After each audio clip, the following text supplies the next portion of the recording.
Welcome to the Smart Credit Experience, the place where financial clarity, strategy, and transformation begin. I'm your host, Jeri Tolliver, CEO of Smart Credit Solutions and the creator of the Smart Credit Method. Every week, I break down the truth about credit, funding, and building a financially abundant life and business. So if you're ready to learn what lenders actually look for, how to build a fundable business, and how to move forward with confidence and clarity, you're in the right place. Hey there, and welcome back to the Smart Credit Experience. Now, today I want to talk to you about something that might make you feel uncomfortable, and I just want to be straight up that I'm not here to judge you or criticize you.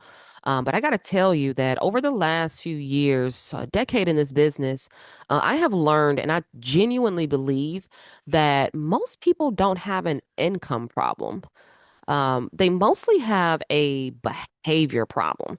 And I know for some people that might sound a little harsh because we like to think that the reason why we're not making more money is because of inflation or the economy or our job, our boss, our credit scores, the banks, or you're just not lucky, right? It's just all these different reasons. And yes, sometimes those do play a role. But after spending more than a decade helping people with improving their finances and becoming fundable, I've noticed something very common across the board.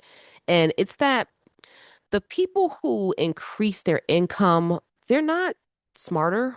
They're normally not more educated.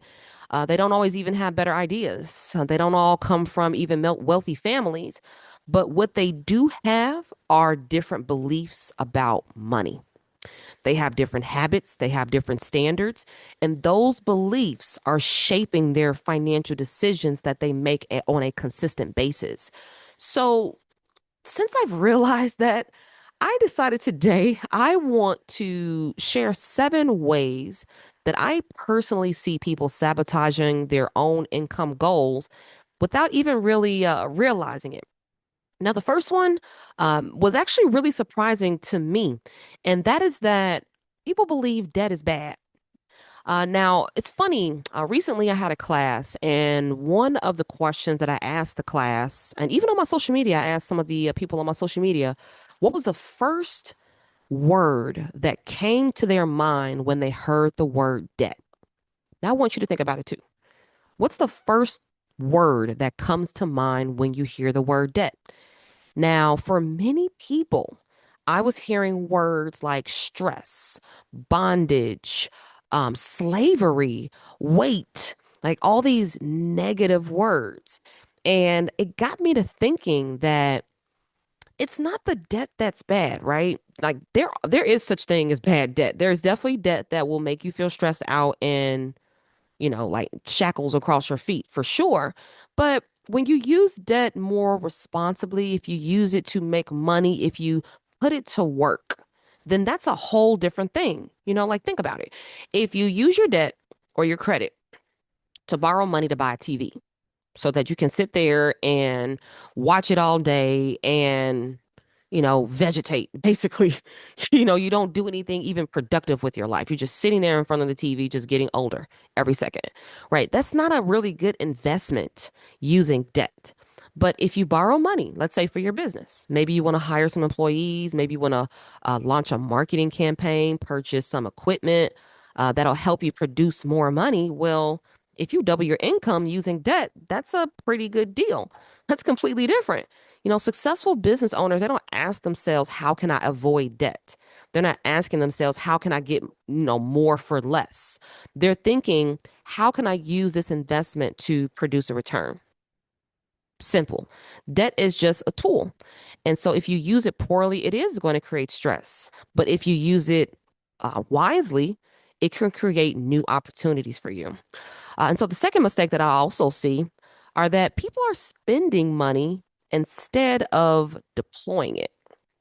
Now, this kind of goes back to the mindset, right? It goes back to your beliefs and how you think about money and how you think about debt. Because let me tell you, how a man thinketh, so is he. How a man thinketh, so is he. And so if you think that debt is bad and it's stressful and it's slavery, then you probably speak that way.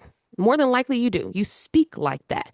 And I'll be straight up that you will eat the words of what you say. You're going to eat it. You're going to eat the fruit of it. So you don't want to think badly about debt. You want to reset the way you think about it so that your behaviors can follow. Because if you believe that debt is a vehicle to help you create new opportunities, then you have a different intention behind spending it. And so when you're looking at managing money and managing debt, a lot of people out here just spending. They are just spending it instead of deploying it. Now, what's the difference, right? Like I love the word deploy. And the reason why I love it is because it means that every single dollar has a mission. It has a purpose. Most people, when they get paid, they immediately ask themselves, like, what can I go buy? Let me go buy some shoes. Let me go buy some purses. Let me go buy, some entertainment. Let me go hang out with some friends. Let me go, buy things that I don't really need to, have fun, get away from my stress, my anxieties, and, might as well spend it. Money is for spending. So that's what they're thinking. But if you're in the business of building wealth, which you are if you're listening to this, then you're going to ask yourself a different question. And that question is, what can this dollar do for me? Can it save you time? Can it create another dollar? Can it bring you back more? Can it help you improve your skills? Can it help you get some assets under your belt? Can it help you buy back your freedom? Right? Because when you put money to work for you, when you make it behave like a worker, when you give it a job description, when you give it a purpose, you grow it, you get more, they come back to you tenfold. But when you don't have a purpose for your money, when you don't have a direction for your money, it just disappears. You look up and you wonder, where did it all go? You ever feel like that? Like, wow, I just got paid. Where did all my money go? I got more month at the end of the money. Where does it all go? Well, that has a lot to do with how we think about money and what we're doing with it, right? Because if you can't think or you can't recall where your money went, that means that you're spending it and you're not deploying it. And that's the biggest difference. And so, the biggest difference really is this is how consumers and business owners think. Consumers spend, business owners deploy capital. That's what they do. And so ask yourself, what did you invest in this year that actually help you increase your capacity? Not your comfort. A lot of people spend money on comfort. They spend money on entertainment. They spend money on things that's going to keep them exactly where they are and safe. But there ain't no money in there. There's no success in your safety net and your comfort zone. There's no success there. There's no money there. So there's no opportunity there. And so you've got to think through increasing your capacity. There's nothing wrong with enjoying life. I enjoy vacations. I like nice dinners. I like buying things that I like, but I try to make sure that I'm investing in myself faster than I'm upgrading my lifestyle. Because the success of even your business and your finances, that's going to grow at the rate that you do. So if you never read the book, if you never take the course, if you never get educated, if you never even take the steps, then nothing will ever change. So buy the books, make the investment. The books, the coaching, the education, the software, systems, relationships, leadership, all these things will pay you back tenfold because the greatest investment that I have ever made has been in myself. Now I get it. Like these things don't feel exciting right away, but they are the reason why your income has hit a ceiling and why they're not rising. And so if you really want your income to grow, you have to grow. It starts with you. And you've got to bring value because value follows growth. That's where it follows. And so if you're growing, if you're becoming better, if you become better skilled, educated, right? There's so many opportunities and things that you can unlock for yourself. But if you're thinking that you don't like the results of your life right now, then you got to look at the things that you're doing. So if you want a better life, then you have to develop better habits. People, they wait. I see it all the time. I see it all the time. People, they tell themselves that they're waiting until they're ready. I'll start after I save some money. I'll apply when my credit is better. I'll launch after I finish this course, or I'll raise my prices next year, or maybe I'll put out that marketing campaign and talk about my business. Come on, man, give me a break. That's really just fear and procrastination dressed up, to look pretty. We put makeup and we put pretty things on fear and procrastination. But essentially, you're hiding from money. You say you want to make a lot of money. You say you want to build wealth. You say you want to have freedom, but you're actively hiding from it. You won't step up and get on the field and play. How can you expect to score, right? If you're not on the field? Could you imagine that? Can you imagine, you know, going to a basketball game, rooting for your favorite team, but nobody's on the court. Nobody's playing. And so nobody wins when nobody plays, including you. So you have to play the game of business in order to win it, in order to score points. You can't score points on the sidelines. So you've, if you're somebody that avoids looking at your bank account, if you don't know your numbers in your business, if you avoid checking your credit reports, if you postpone, and put difficult conversations to the side, maybe you delay making offers in your business. So many people are delaying their own success. They've been starting businesses for years. I've been working on this business, getting it started for years. Why is it taking you so long to get your business started? Why does it take you 2 years to sell something, to talk about your company, to talk about your business? People say they want to grow a business and never even talk about it. They never talk about it. They never talk to their friends, their family members, their audience. They never talk about it. How can you make money in your business if you don't let anyone know that you're here, that you're available to help? You avoid making sales. And because you avoid making sales, you avoid making money. So what do? You stay doing the busy work. Busy work. A lot of people get stuck in the weeds. They get stuck doing things that feels productive, but if it's not producing income, you're just spinning your wheels. As a business owner, and even if you're not a business owner, even as an employee, your job is to increase your income, whether if it's through raises, whether if it's through promotions. If you want to get promoted, meaning make more income, you got to promote yourself. You got to promote yourself through better skill sets. You got to promote yourself through better knowledge, through better execution. You got to step up. You can't expect the law of promotion to work for you if you don't work for it. You see? And so you can't be in the weeds doing busy work thinking that that's what's going to produce a return. The only thing that produces a return in business is clarity. That's what creates money. Money likes clarity, y'all. I'll tell you. If you refuse to look at your numbers will not grow. It will not improve. And you can't grow what you are unwilling to look at, pay attention to, and measure. Bottom line. Now, I do want to talk about something that almost nobody really want to hear, but this one is incredibly common, and it's that you don't want to pay the cost. You don't want to pay the cost. Let me tell you, there is a cost for everything that you say that you want. You are going to pay the cost in time and money. Those are the only two resources that you have. Now, if you don't want to pay the money, you're going to have to make it up in time. But if you want to speed it up, you're going to put some money behind it. Either way, you're going to spend some time. You're going to spend some time. The question is, do you want to collapse the time, or do you want to keep spinning your wheels for months, years down the line, being stuck in the same place you've been stuck forever? Or do you want to get on with your life? Do you want to finally quit the job? Do you want to finally build the business? Do you want to finally grow your revenue? Do you want to finally have the freedom to take a vacation? Like, what do you really want? Because what you want has a cost, and there is a price that you're going to pay.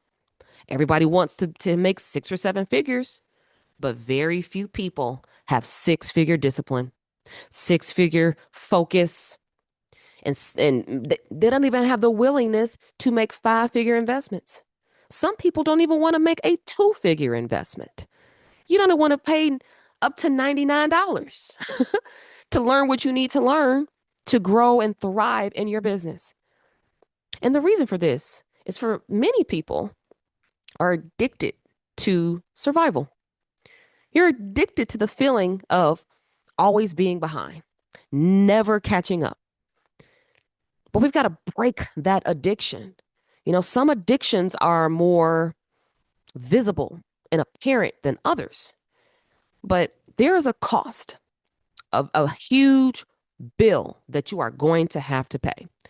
Success is going to send you some invoices, and those invoices come as rejection, embarrassment, long nights, uncomfortable conversations, investing money before you even made it back. Like you want the reward, but you don't want the responsibility. And so, very few people want the price tag attached to the success that they want. And then the next thing that I notice are people too casual about it. You're too casual about your goals. You think that tomorrow's going to come. You take life for granted. You are just sure that God is going to give you another opportunity instead of treating every day like it is your last. If you casually approach your goals, then you are not going to make any money. Casual type of approach don't even get you casual money. It gets you no money because nobody spends money with somebody that's not excited about their goals. They don't spend money with people that's not confident. And so if you sit around thinking, you're hoping, you're trying, you're praying, I mean that's cool, but it's not going to get you far. Think about if an Olympic athlete decide I'm gonna train whenever I feel like it, or I'm gonna make this call when I feel like I'm in the mood. That sounds ridiculous. Yet that's exactly how people run their finances. It's exactly how they run their businesses. They pussyfoot. And if increasing your income actually matters to you, if you really truly want that, then you need to have a plan. You need to have a schedule. You need to have deadlines. You need to have metrics and you need to have urgency because hope and prayer is not a strategy. Not a strategy. Success only happens when there is clarity and strategy, a plan. That's where it goes. But the more that you pussyfoot and drag your feet, the longer you're going to be struggling with your money. And finally, one of the most expensive mistakes that I see are people that refuse to ask for help. Now, I say this all the time that don't let your ego get bigger than your bank account. It's pride. You don't want to look inexperienced. You don't want to look weak. Maybe, you've been burned before or they've been burned before. I understand that. But here's what I do know is somebody out here that has already solved the problems that you're trying to figure out. And the fastest way to increase your income is not to work harder. It's not to put in more hours. It's not to pick up new side gigs. It's not that. It's not that. You're going to find yourself in the same position regardless. Sometimes, in order to really shorten that learning curve, you got to ask for help. Hire the mentors, get the coaches, get into the communities because it's going to save you incredibly expensive mistakes. Mistakes are very costly. And if you don't want to you don't want to waste a lot of time and money, ask for qualified help. The people that are growing the fastest are not the people that know everything. They're the people that are asking the questions. They're the people that are hiring the help. These are the people that are getting connected. These are the people that are not allowing their ego to get in the way. I understand ego keeps us safe, but it's also going to keep you broke. It's going to keep you poor because you don't want to look weak and you don't want to look like you don't know it all and you don't want to like you're making mistakes. It's just the nature of how it works. And so, I learned even recently that I have a strength in planting seeds and nurturing them, planting seeds and nurturing them, planting seeds and nurturing them.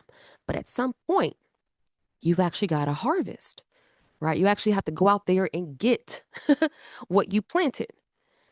And so you've got to plant the seeds first. Plant the seeds, and reaping a harvest will be easy, much easy. Asking for help would roll off the tip of your tongue because you know you are out here planting seeds, good seeds. But if you're planting seeds of disrespect and dishonor, if you're planting seeds of unreliability, if you're planting seeds of not delivering on your promises, you're going to reap that harvest of that too. Disappointment, poverty. And you don't want that. You want freedom. You want success. You want money. You want wealth. You want to be able to live life on your terms. But you have to plant the right seeds and the right soil and nurture it the right way, and then go get your crop. Go get that. And so get into the right places. You know, plant the seeds there. Nurture those seeds and get your crop. Get it. Your crop's going to be money. It's going to be freedom. It's going to be everything that you could imagine. Everything that you can imagine. I promise you. I promise. It's going to save you years of mistakes.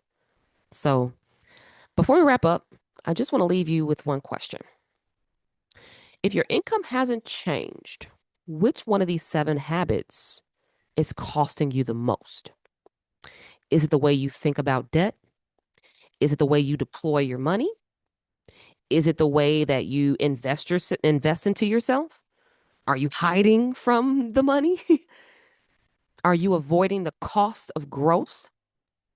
Are you treating your goals too casually or trying to figure out everything by yourself? Because here's the truth.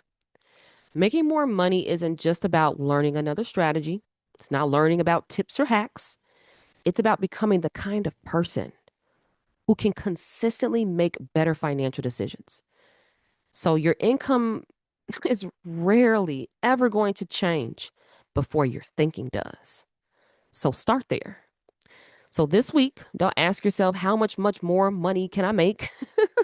Ask yourself, what beliefs do I need to outgrow to become the person capable of earning, keeping, and multiplying your money? That's where that work actually begins. So I want to thank you for listening to this episode of the Smart Credit Experience. If this episode challenged the way you think about money, share with another entrepreneur or somebody that you know, love, and trust, or somebody that's feeling a little stuck with their finances. And if you're serious about living a more fundable life and making smarter financial decisions, then I want to invite you to get matched with one of our Smart Credit certified consultants. They're going to help you with building the habits, the systems, and the financial foundations to create that long-term wealth and financial success that you're looking for. And other than that, I want to say thank you, and I will see you on the next episode.